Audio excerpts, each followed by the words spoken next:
Good morning. My name is Askold Melnyczuk. Welcome to another episode of For the Record. Today's broadcast is co-sponsored by Writers for Democratic Action, Agni Magazine, Consequence Forum, Arrowsmith Press, and the Shevchenko Scientific Society. This morning, our guests will help us think about how to talk about war. War is what happens when language fails, writes Margaret Atwood. What's more, once a war has started, language itself is one of its first casualties. It appears to lack the resources needed to convey war's unspeakable realities. But the unspeakable is precisely what we're going to try to talk about today. Those caught up in the madness and turmoil of war are confronted by a bewildering problem. Their house is on fire, and all inside it are shouting for help, while we, at some distance, struggle to make out what we're seeing and hearing. Today, we'll listen in on a conversation between two American writers with direct experience of witnessing and writing about war, and two Ukrainian writers and human rights workers involved in documenting war crimes committed during Russia's ongoing war in Ukraine. To help us see more clearly what often feels like a blur of images and information, we have with us Jackie Leiden, author of the internationally best-selling memoir, Daughter of the Queen of Sheba, widely hailed as a contemporary classic. Jackie Leiden was for over 3 decades an award-winning host on National Public Radio. She's reported on wars and conflicts in Syria, Afghanistan, Iran, Lebanon, Northern Ireland, and elsewhere. She's joined by Christopher Merrill, the award-winning author of over 20 books of poetry, essays, memoir, and translations, who also reported on the war in the Balkans. He is the director of the University of Iowa's celebrated International Writing Program, and in 2012, President Obama appointed him to the National Council on the Humanities.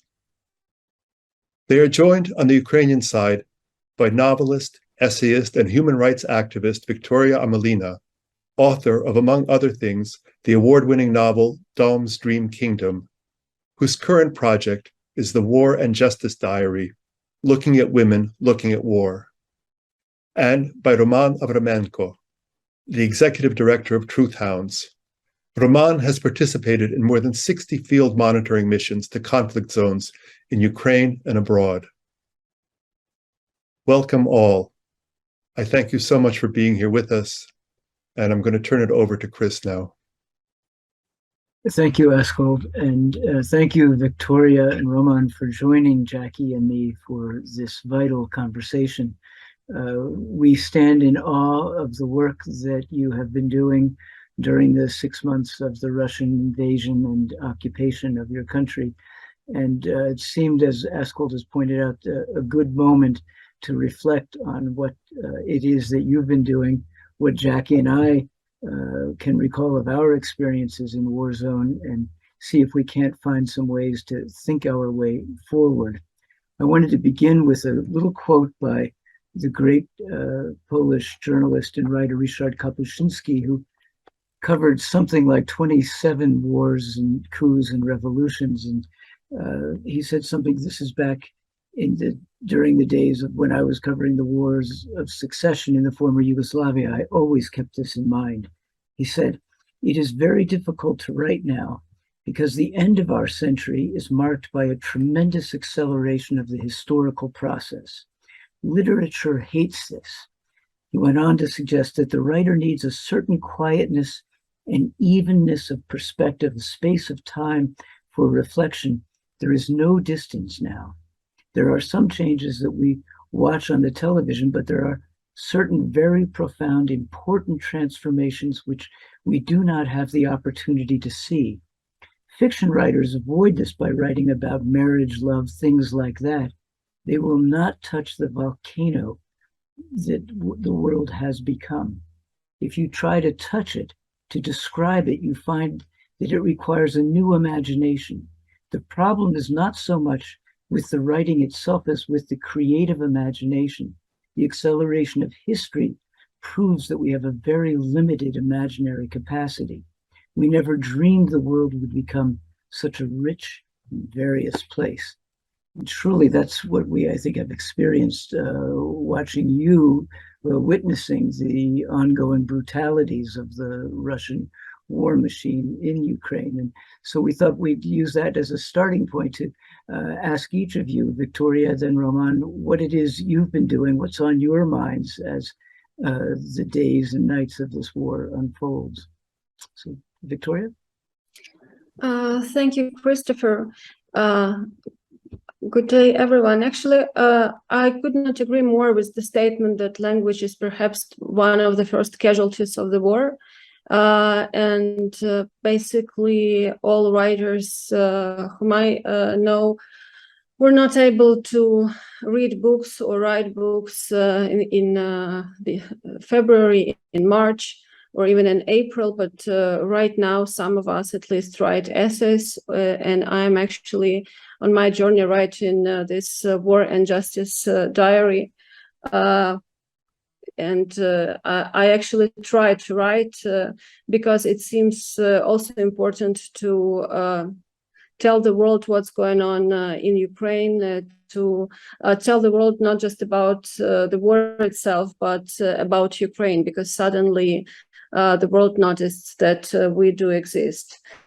I actually do agree that a fiction writer does need some distance, but there are different ways for us to create such a distance. For instance, my debut novel was on the Dignity Revolution, the Euromaidan that happened in Kiev in 2014, and after which actually Russia first invaded Ukraine.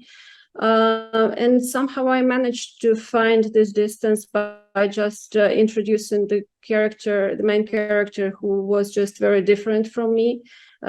He was just an average Ukrainian man, so it was easier for me to create the distance via the character.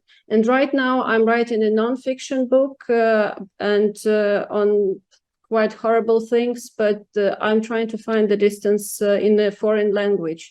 I'm writing it not in Ukrainian, but in English, and this really helps. So some tips from me. Can you say a little more about how it helps to be using, let's say, the distancing language of English to write this account? It's just that your native language holds all your emotions, I guess. Every word is full of senses. And right now, every word in Ukrainian is painful. For instance, I would say park in Ukrainian, and I would instantly imagine a park in Bucha, because I love that park and I used to go there. And now Bucha is a synonym of Bucha massacre. So I say festival, and I immediately remember our festival in the Donetsk region, the New York Festival, which I organized, and for instance, the festivals in Mariupol. So every word holds some piece of pain, at least when you are a writer. But when you do the same in a foreign language, then perhaps it's easier. The language is more like tabula rasa for you. Every word does not hold all those senses. Wonderful. Roman, can you tell us something about what you've been up to? Sure. Hi, everyone. Basically, nothing really changed in my life or in my work, because before the invasion, I've been involved into the documentation of war crimes and other international crimes for already almost 8 years. I've been to Donbass region numerous of times. I've been to the annexed Crimea and other regions affected by the conflicts. For instance, in 2020, when the hostilities outbursted in Nagorno-Karabakh, I've been twice to the field mission to train local NGO representatives how to document and also participate in the collecting of the evidence of the war crimes. So on February 24th, I woke up in a quite safe place. We had really thought through all the possible harms and dangers that we could expect in course of the full-scale Russian invasion, we were fully prepared and well set up. So it took for us only 5.5 hours to relaunch our work in a full scale. We continued to monitor and document information of the alleged war crimes. We split the regions of Ukraine between ourselves, and then in early April, when many Ukrainian settlements have been liberated by Ukrainian army, we relaunched our field documenting monitoring missions to these settlements, collecting witness testimonies, observing the crime scenes. It was, of course, a bit surprising for me. Then I used to travel to Donetsk and Luhansk region as to the field documentation trip, and then coming back to relatively safe Kyiv or to Chernihiv, my native town. And then it was quite surprising when I started to document in my native city of Chernihiv. I was walking the same streets I've been walking for many years, but now I observed the destruction. The impact craters from the clusters of munition exploded on the street where I walked many times. And I documented direct hit to the kindergarten where I went and where my youngest daughter went. And I still remember this smell of kindergarten food when I was bringing my daughter to the kindergarten, and now it was destroyed and burned, and the smell was totally different. So I would say I didn't expect that any time in my life I would document international crimes in my native city. But if you live in close to Russia, you would need to expect this kind of things to be happened.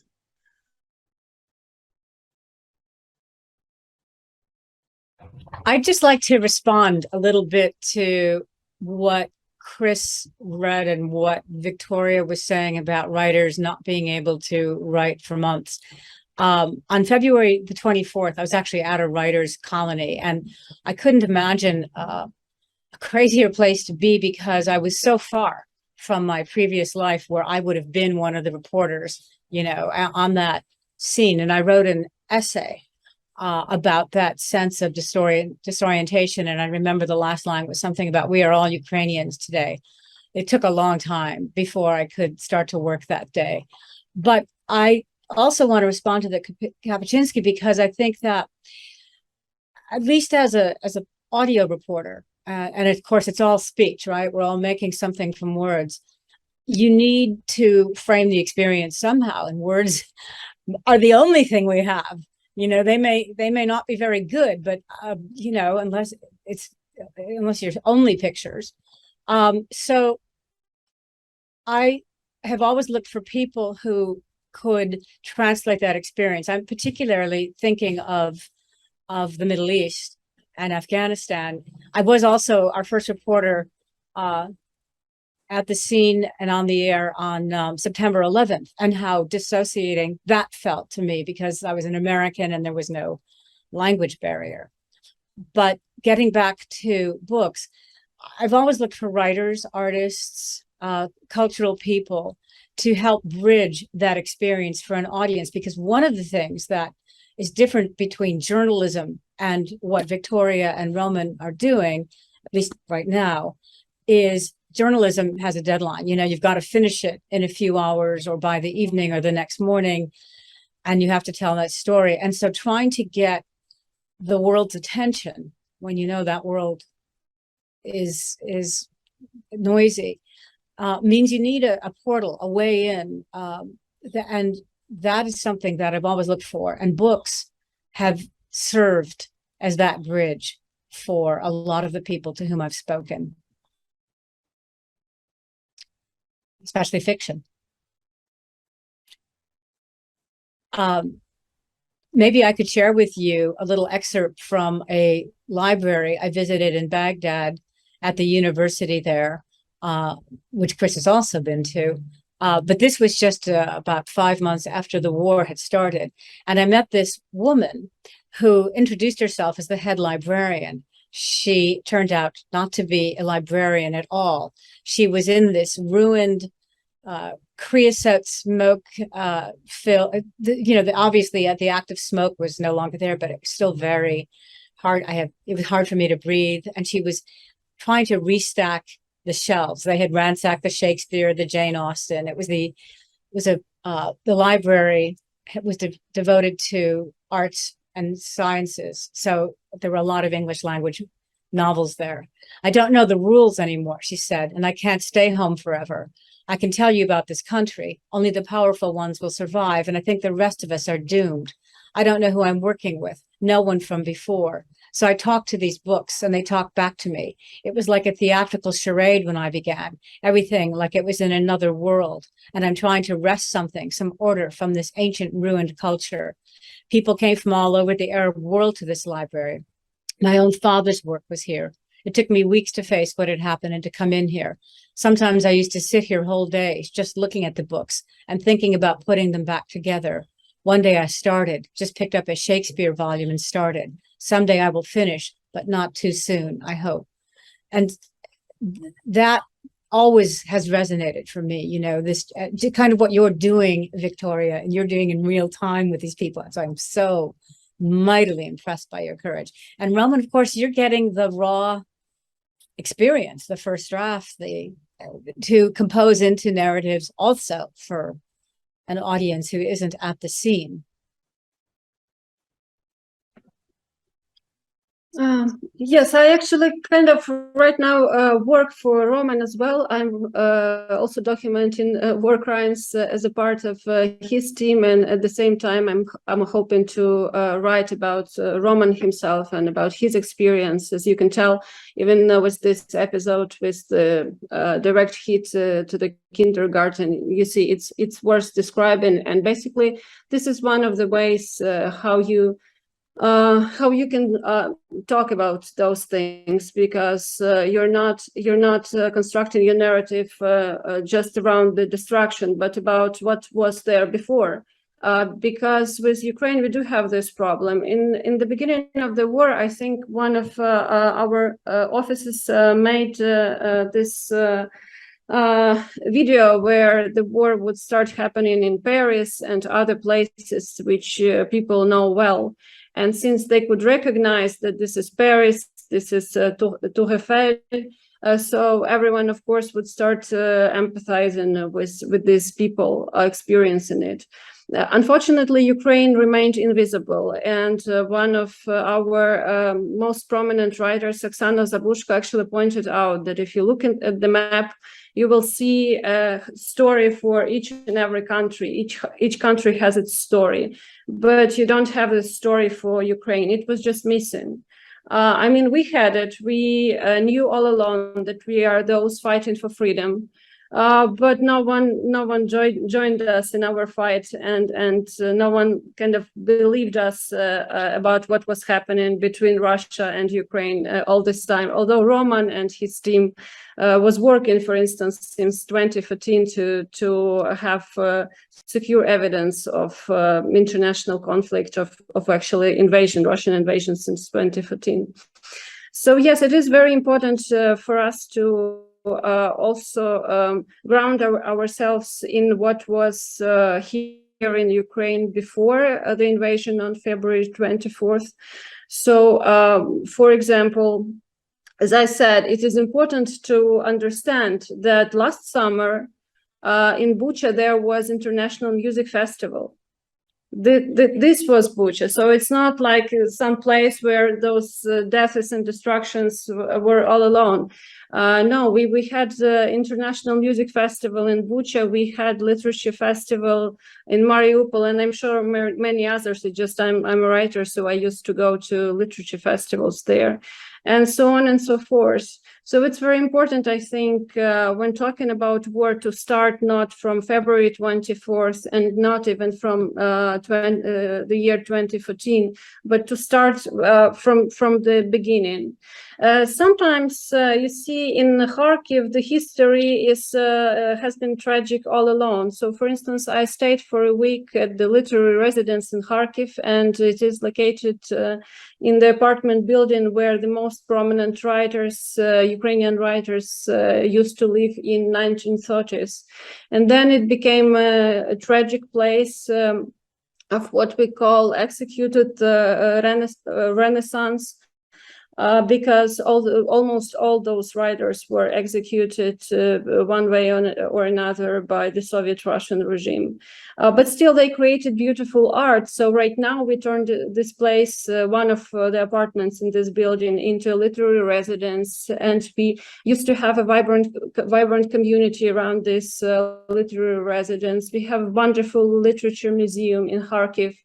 But right now, you see, I'm writing about the director of this Kharkiv Literature Museum, Tatiana Pilepchuk, because she as well has to help documenting war crimes. She stays there because she has to stay. She has a museum to look after, so she helps to find witnesses, to organize logistics for teams like Truth Hounds and just General Prosecutor's Office, etc., for all those people and journalists who want to look at the destruction of cultural heritage in the Kharkiv region. For example, other museum was not that lucky, and I'm sure you've heard that the museum of wonderful Ukrainian philosopher Skovoroda was destroyed with direct hit. I'm sure Roman knows more details on what missile it was, etc. But it's pretty obvious, even for me, that it's a clear war crime because this museum is surrounded by wonderful park. So there's nothing else there but this old 18th century building where actually Ukrainian philosopher spent his last days. So it's a historical building and it's now gone. I can't tell for sure now yet, Victoria, about what particular missile or shell was used to target the museum. But I can totally agree with you that the cultural objects became surprisingly the primary targets for Russian artillery and air forces, and also missile launches. We've been also to Kyiv region, to Ivankiv, to museum where many paintings of the also famous Ukrainian painter, Maria Primachenko. Right, Maria Primachenko were kept. So this small museum was hit directly several times. It got several direct hits, and people were evacuating the paintings from the Berlin museum. I've been to Chernihiv region. I've documented attacks on the place where had lived and raised another prominent Ukrainian poet and writer. It was in Pitsky, Chernihiv region. So it's surprising how Russians trying to target the cultural heritage of Ukraine, and especially one incident struck me at the same settlement. There were a monument erected to memorize the victims of the German Nazis, who killed and burned alive 300 people in the church, and they killed another 500 citizens of that village back in 1942, because they were supported the resistance groups operating there in the thick forests of Chernihiv region. And at the place where this church has been burned, people erected a monument with the names of all deceased. And when Russians come this March, they just bombed this monument with their armored vehicle and demolished that because of no sense. So they have come to save Ukrainians from Nazis, to make this denazification, and at the same time they demolished the monument erected to memorize the victims of the German Nazis, which was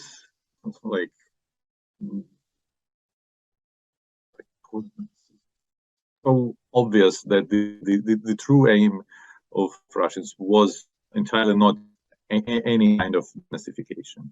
Well, it's to erase a people and their memory. And one of the quickest ways to do that is through the cultural institutions and cultural artifacts. I'm just thinking back in the wars of succession in the former Yugoslavia, speaking with an American literature professor in Sarajevo, and we were talking about the destruction of the National Library there, as well as the Oriental Institute, just priceless collections of texts and manuscripts, illuminated manuscripts and books all going up in ash.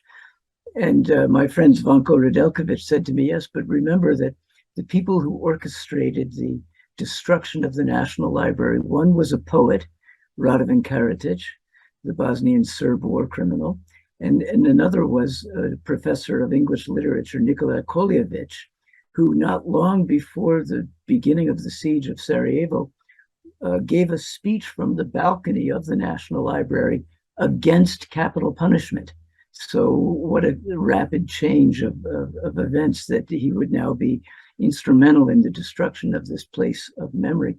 But the other thing that I've been thinking about as we've been talking here, on my first reporting trip to Sarajevo, I had a conversation with the legendary New York Times reporter, John Burns, who said two things to me that have stayed with me ever since. He said, this story, and he waved his finger around, pointing to the Serbian guns who occupied all the high ground around Sarajevo. He said, this story writes itself.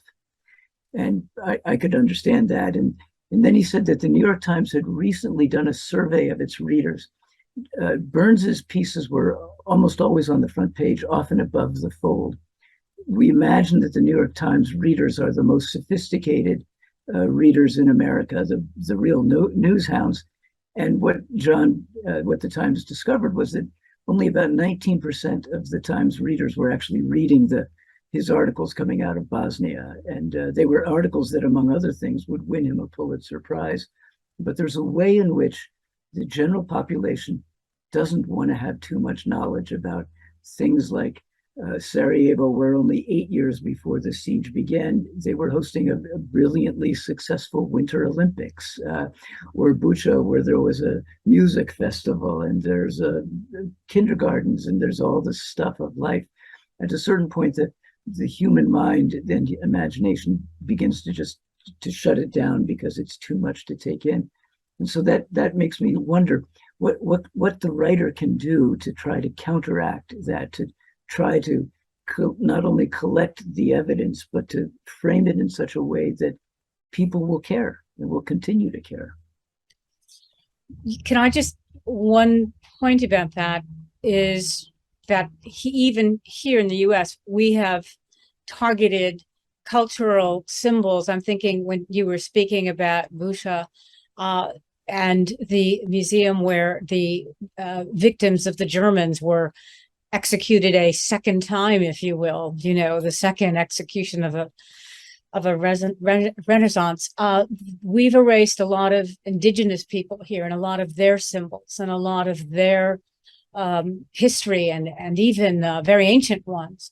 And I think that what people do sense, and our challenge as writers, is that there is an evil out there, and how much of a given day can they absorb it?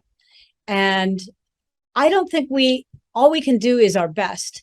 And I think that there will be a generation more looking at the work that Victoria and Roman are doing, and so many others are doing now, because if there's one thing I've learned over a long career, it's that war doesn't end. And the victims of an atrocity, or my own translator was killed by an American soldier, I've had a close and intimate view of what happened to his family, what happened to his parents, his brother, his daughter, his wife eventually remarried another translator who went to work for the US Army. I mean, stories that you almost can't, a fiction writer might not be believed if they had written that story. The new husband, who was also a friend, although not, he'd been one of NPR's translator. I met him because he was in that classroom studying Bertolt Brecht after the war, and now he's an intelligence officer with NORAD and CENTCOM. So, you know, people have to channel, and we have to help them do that. We have to help them cut grooves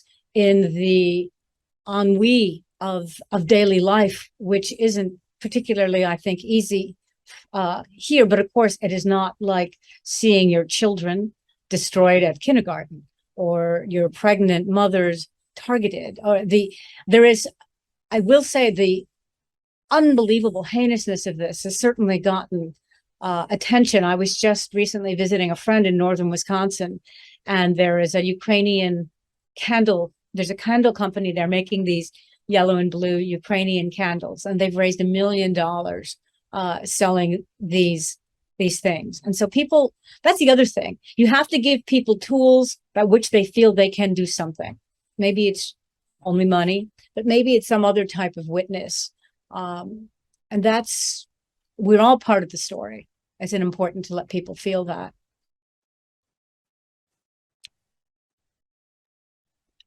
Yes, thank you so much. I could not agree more. And actually, I do think that it is important during a war not to show people only in grief and despair, because this is not the reality. I mean, maybe every war correspondent is trying to find this, you know, the most horrible story, but at the same time, you know, we here in Ukraine, even those who fight and stay in the trenches, or those who document horrible war crimes, even those, I mean, I've been working for one day with a group who is trying to identify the rest of the bodies in Bucha.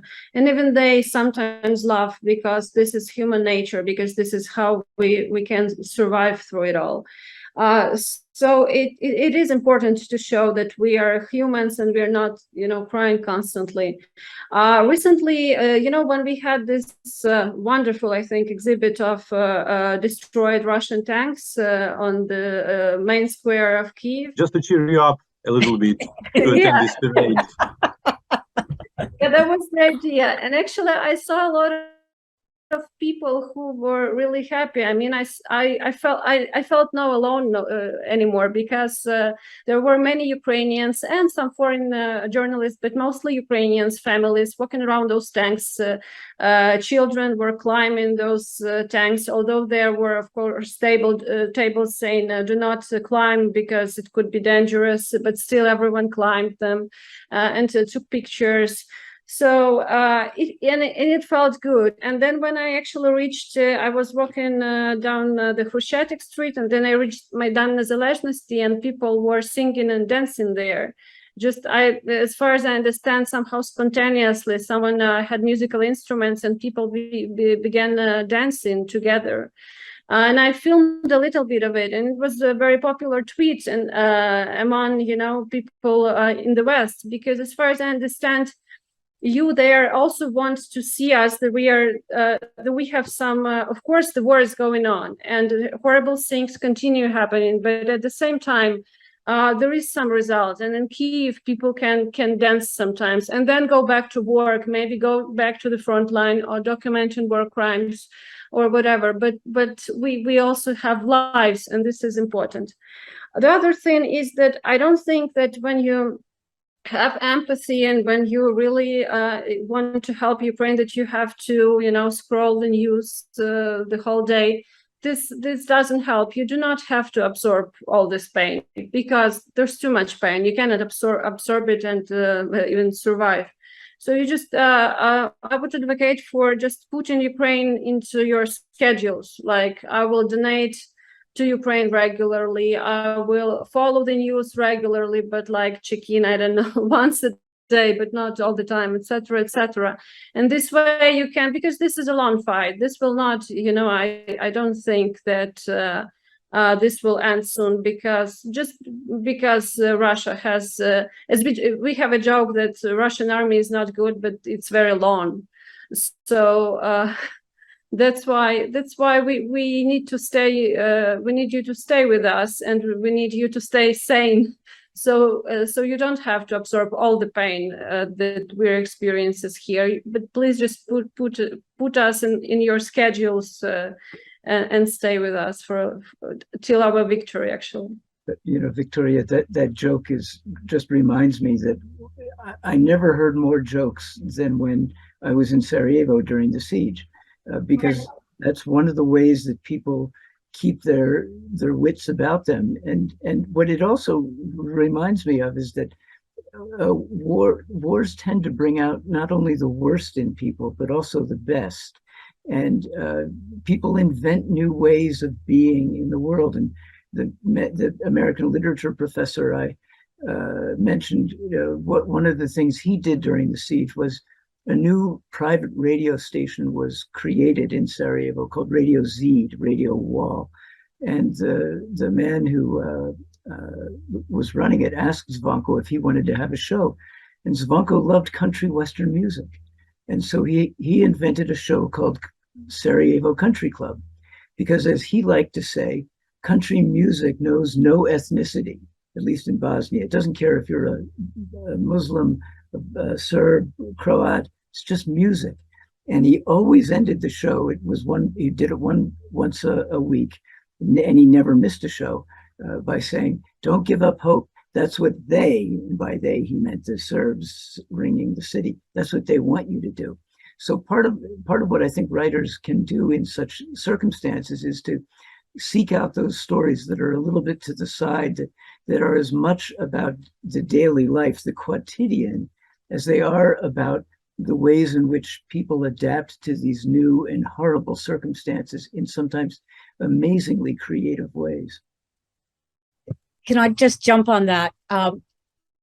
Down the road, one of the most meaningful things that I did, and actually I had taken some time off work, but I was still, employed as a reporter, but I asked for some time off, and I taught Afghans to document their own lives. A friend of mine started a very popular, massively popular program here called This American Life. So I called my program in Afghanistan, My Afghanistan Life. And I was with an NGO called Internews for a couple of months when I did this. And so each student, and I had 12, and they ranged in age from 16 to 55. I taught them how to ask questions of their lives, how to interview their friends and themselves, how to sort through memories. But they got stories that as a Western journalist, I could never, ever have gotten. And I was telling Chris, who I've known for a long time, the other day about one young man who had been 18 when the Taliban was in power in Herat, had been forced to partake in a stoning. The entire town had to partake in the stoning of this woman accused of adultery. She survived, the lover survived, the husband survived, the mullah survived. We sent him back to interview all those people, and they were all amazingly willing to speak. So that's why I'm saying this isn't going to end even when that very long army is in your rear view mirror, as we like to say. And I do love hearing this gallows humor, because I think it just helps us keep our sanity when we're looking at things that you can barely put into a report because they're so unspeakable, And of course, you don't describe the horrible smells of the dead and and the blood splashing up the walls, and things that occasionally, just I'll be driving and still drift through my mind. But thinking of My Life as Afghanistan, we broadcast that. That was empowering to them. Those stories of their survival through the war and beyond. And now now it must be done all again. I mean, some of the most despairing people I'm talking to now are people who've had to leave Afghanistan, who thought they had, a future there. So the ways that we encapsulate, is that the word? The ways that we percolate these stories, frame them, stitch them together, give them life. It's a little bit like Frankenstein, maybe, but we have to do it. If you're a writer, you have to do it. If you're a documentarian, you have to do it. And if you're a humanitarian, you have to look at it, and we have to teach all people to be humanitarians. I know that sounds kind of preachy, but I think it's accurate.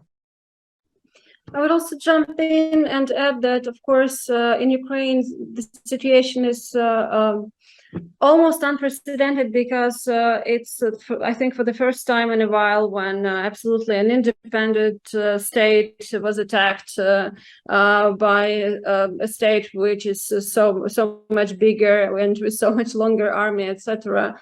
And in this case, we do have a situation where the victory of Ukraine would mean something to the world, and the defeat would be just a disaster, basically, because it's a fight between democracy and autocracy. And this is what we didn't have, I think, and I'm afraid, in Afghanistan or Yugoslavia. There was a bit different. And right now we are finally back to the situation where there's black and white. And by the way, it's not very convenient for good literature, because in good literature, you should portray like there are many shades, and war is just inherently bad, whatever. But it's not the case here. Here it's absolutely different, and the best choice one can make is actually join the army. And this is a black and white situation. And it's so new even for us, because we also, used to all those postmodern novels where this seemed absolutely impossible to say that there's evil and there's good, and we just have to side with the good. So it's very new, I think. And I think because of this black and white situation, Zelensky is doing so great job, because he's not a good actor.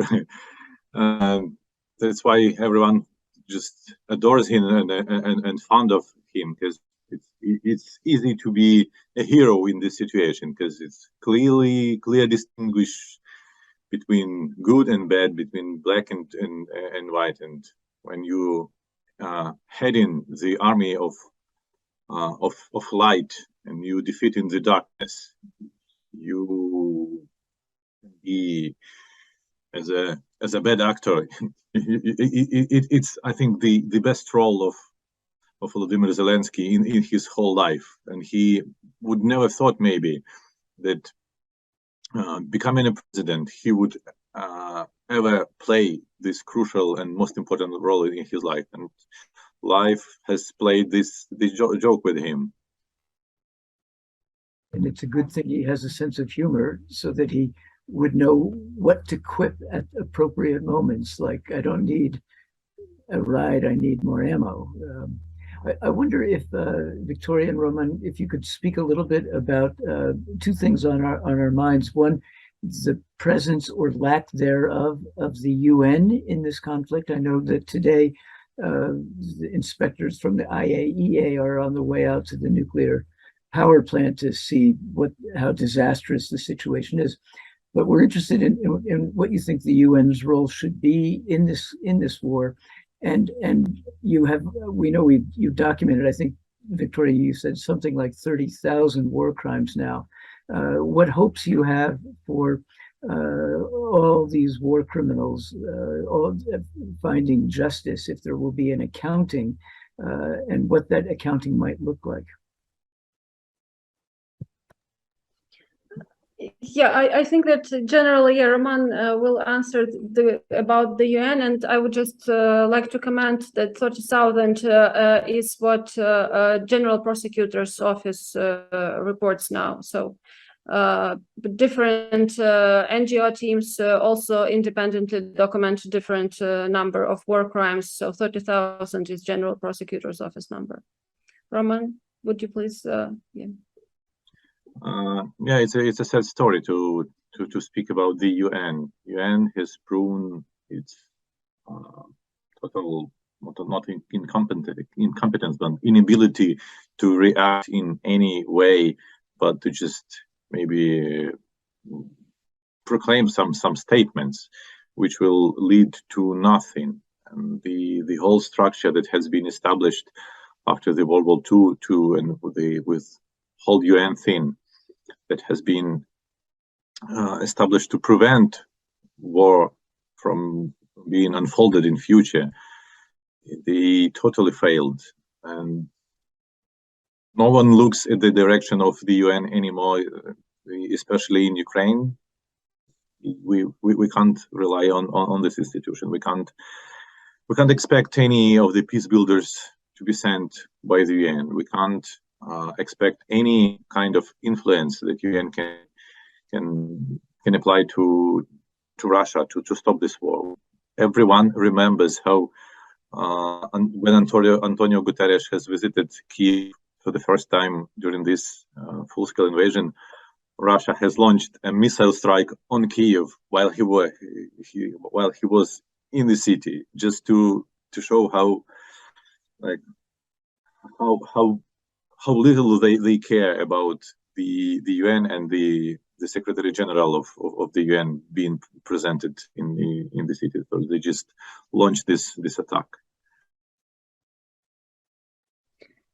And I think this is just what I was talking about, was saying that this war is not just between Russia and Ukraine, but this is a war between democracy and autocracy, and this is a war for rule of law, although the war itself actually destroys rule of law. What we are fighting for is rule of law. This is why it is important that we document all the war crimes, because even if we win and afterwards we cannot restore justice, when we cannot prove anything, we cannot at least do our best to find and punish all the perpetrators, then we still lost. Of course, it's important to get back territory to save people's lives, but it is also important for us to restore the rule of law and to have all the Europeans to believe in the rule of law and have international institutions that really help us to live peacefully, because this was our dream from the start, right?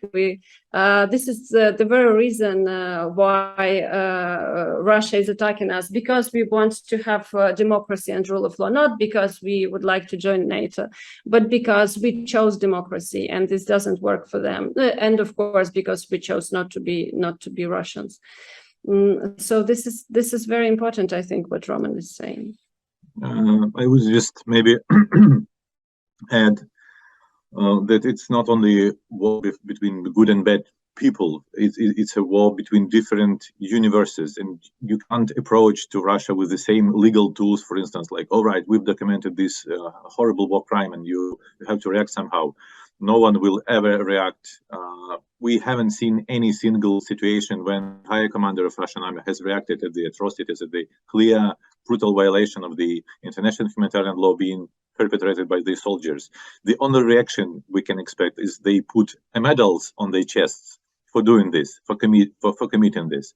And all this talks about the accountability and punishment and rule of law, it just stops where the territory controlled by Russians starts. And you can't overcome this wall. And the only way now to prevent the war crime from being committed is not putting someone behind the bars. We already saw, and we will see many trials when Russian soldiers will be put on behind the bars for 15 years, for life term even. But this won't prevent other Russian soldiers from committing war crimes. They just absolutely doesn't care about themselves, and especially they don't care about Ukrainians as well. So the only way is for war crimes, to prevent war crimes from being committed in future, is to literally knock out weapon off the hands of Russian soldier, and then we will reach the situation where there will be no more war crimes. That's why me and my colleagues, we sometimes really feel miserable for continuing doing documentation and traveling to the conflict-affected areas and so on. We feel that we should really join the army and bullets to the direction of Russian troops, because it's the only way. At the same time, many people try to join us, to join our team, because they feel the same while being in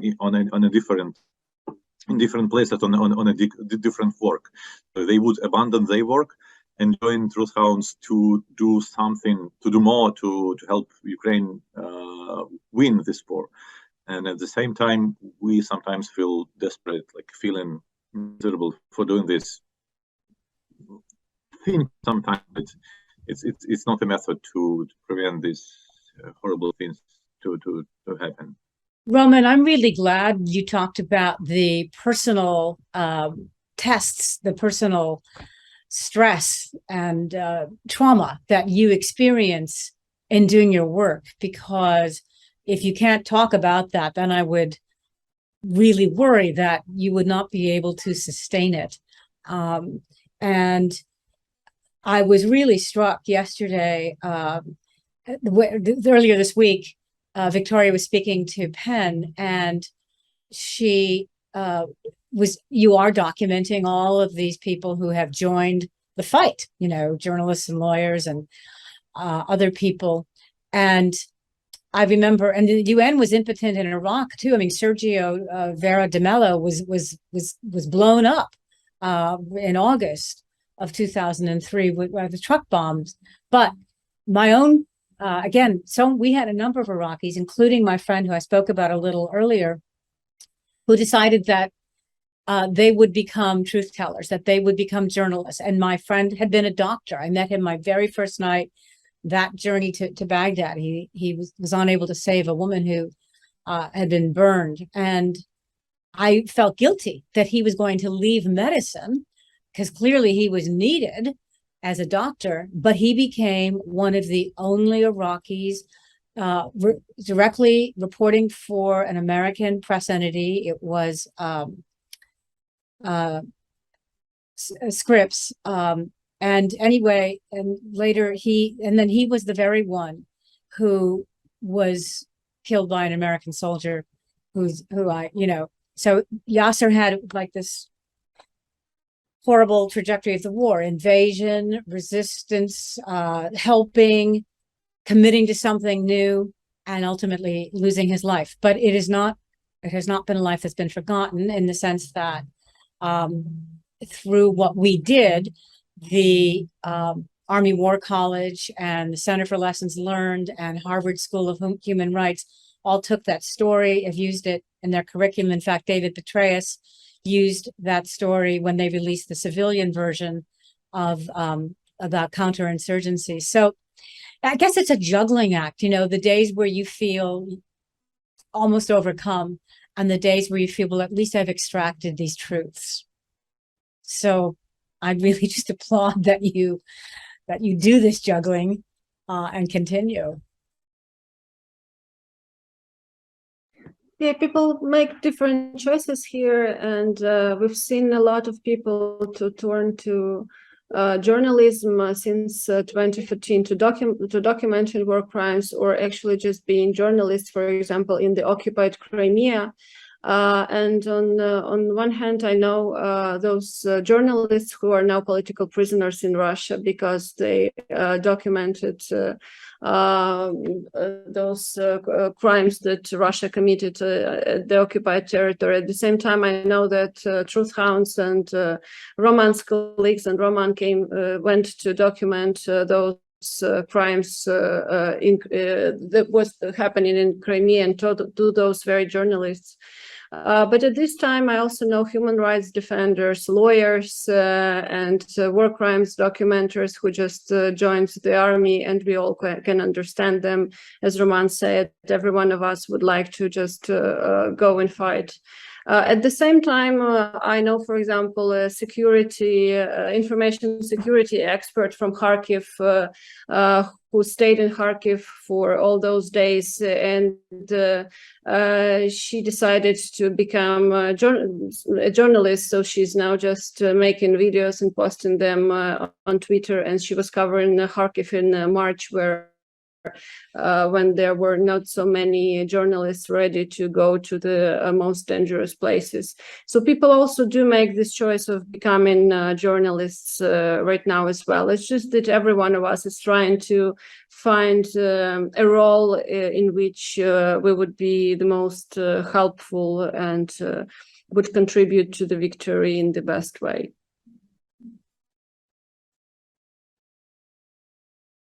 It occurs to me that to go back to Victoria's notion about things being black and white. Probably not since the Second World War has the world faced such a civilizational event, an event that has the capacity to change the course of civilization. And remembering that 2 of the 5 permanent members of the Security Council, Russia and China, are authoritarian nations, that reminds us what the limits may be from that international institution. But I take heart from just the sheer number of citizen journalists Victoria and Roman have trained over this war, the development of this cadre of people going out and documenting war crimes. If nothing else, they will be able to name and shame those who may end up being beyond the reach of the law, but who will forever walk this earth as criminals, as war criminals. And the final thing I want to say is there anything that we've missed that we should, from Victoria and Roman, that you think listeners should be knowing about here at this 6-month moment in the war? I think that not only thing, but I know that this war is the most documented conflict in the world because it's all happening online, and the seconds after something happened, there will be information in the internet. When I was driving here to Oslo, I was passing by Ukrainian town that was hit 2 times by Russian missiles. It was Sarny. Where I was passing by Sarny, I stopped in the forest to clear the windshield because it before the dark, and I heard 2 powerful explosions, and I started just checking the Telegram channels and asked my colleagues, and in 2 minutes there will already been published information about what has been struck, what destruction. So there were reports from both Ukrainian and Russian side. So Ukrainian reported that 4 civilians were killed in that attack, and Russian claimed they have hit the repair facilities in the outskirts of the town. So the smoke from explosions was just started to up into the skies, and the information about the strike was everywhere in the internet already. So for those who do want to know what's happening, there are plenty of chances to that. Of course, I'm not saying that everyone should only scroll the news and being fully involved into this. If any of the listeners of the podcast is interested in, they of course can join any Telegram channel and see as fast as they want to. If they want some analysis and the results of the investigation, they can always refer to our website, because we are publishing the investigations. Just yesterday, the day before yesterday, we have published a report about missile strike on Mykolaiv back in March. On March 29th, the Russian vessel Admiral Essen has launched a cruise missile that the premises of the administrative building of Mykolaiv, killing 37 people there. So we have been there, we've visited the place, we have reconstructed the whole attack, the trajectory of the missile, we have talked to witnesses, and we have painted the whole picture of this another war crime. And you have that both in Ukrainian and in English, right? Right, yeah. You know, you talked, Roman, about maybe what happens when they go home is just more medals on their chest. I think for all of us to remember, whatever part of this work we're doing, is that, and Chris talked about it a moment ago, is that shame also continues and sometimes comes after the heat of conflict. And I'm thinking of the man who fired the gun, who killed my friend. And we tracked him down. We tracked the soldier down. And I've always thought that 2 people's lives were taken that day, because although he did not materially, he did go to prison within the military, although it wasn't for that. But when he was released, his life was never the same. And I can't believe that the lives of some of these Russians will be the same either. I think that the Ukrainian people have the high ground, and we will help to make sure that you are heard and always have it. Yeah. Sorry, I need to take off now because I will present the Mariupol's 2 documentary being presented here in Oslo at the film festival, and I will be speaking before the film starts with the audience. So it was a pleasure to talk to you and see you. Thank you, Yeah, Roman. thank you so much. Thank you so much, Roman. Thank you so much, Roman. And I will just tell you that I have wonderful plans for this weekend. This Saturday, I plan to go to one of the villages which was just recently occupied by Russians, but now it's liberated. So, of course, I will encounter a lot of horrible things there, and witnesses will be telling stories of unspeakable. But still, this is good that we're finally able to enter some of the villages in the Kherson region, and we are sure that we can win. At the same time, I would like international law to not only defend those who win, right, but just to be on the right side of history anyway.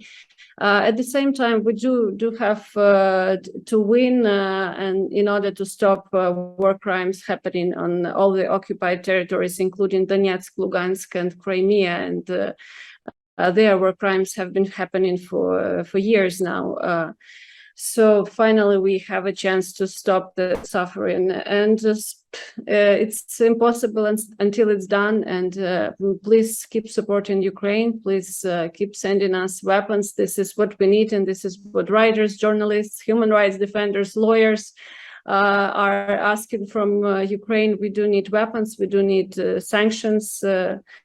And with this, we will be able to win and stop all those war crimes from happening, because we cannot document any more of them already too much. So we have to just stop it. My heart with yours, Victoria. Slava Ukraine. Heroin slava.